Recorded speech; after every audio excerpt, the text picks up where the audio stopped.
Hi, hello, good morning. Good morning, Ensay. Ika 96 days na ni Ensay ngayon sa kanyang pagbabuntis, guys. So, ang ganyan, nilagyan ko ng, betadine yung mga, kagat ng lamok ni Ensay, yan.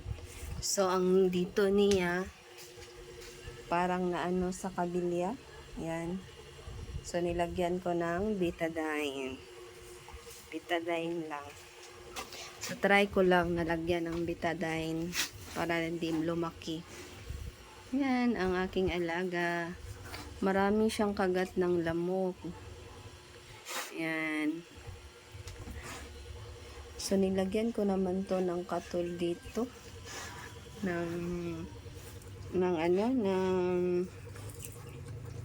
tawagan na, baygun. So, ito lang ang ganap na Ensay today. Ganyan lang. 96 days na niya ngayong buntis. Yan. Hello, Ensay.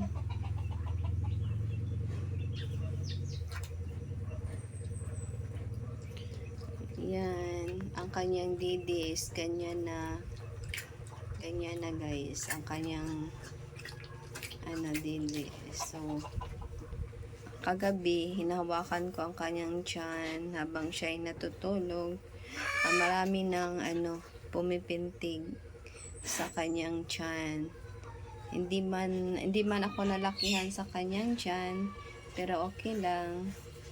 At least, sana malulusog at marunong mag-iriag itong aking alagang Ensay.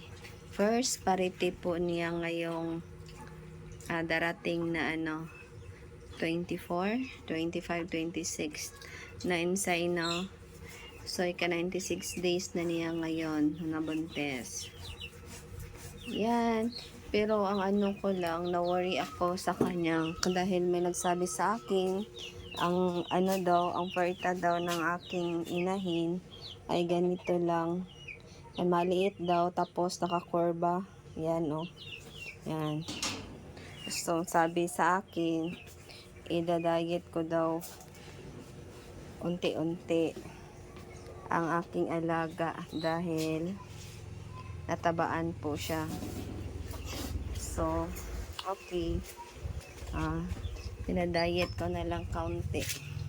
Hindi naman bigla. Hindi naman ako maraming magpakain sa kanya. Hindi umaabot ng 2.5 kilos ang pinapakain ko. Pero, ganyan lang si Ensay. Hindi siya hindi siya pumapayat. Yan.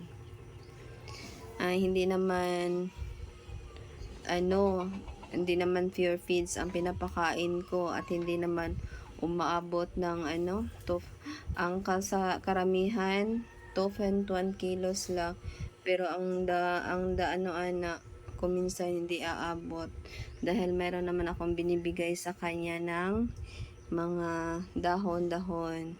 So, pag magbigay ako sa kanya na may halong niyog at saka kamunggay, ina-adjust ko ang pakain ko hanggang ang tagakain, instead na 0.738 ang scope ko sa kanya ay nagiging 0.5 lang kasi mayroon siyang tawag niyog at saka dahon ng balonggay.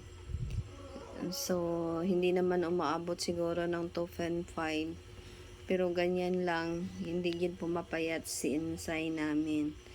So, yung may-ari ng barako ang nito, sabi niya, nalakihan daw siya.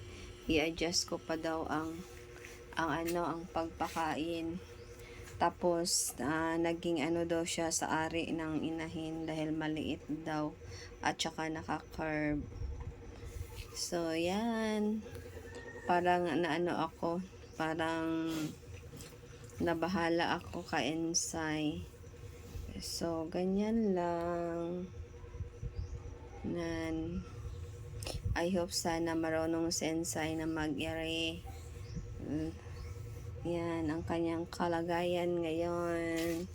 Ang ganap ni Ensay ngayon. Para hiningal ka, Say.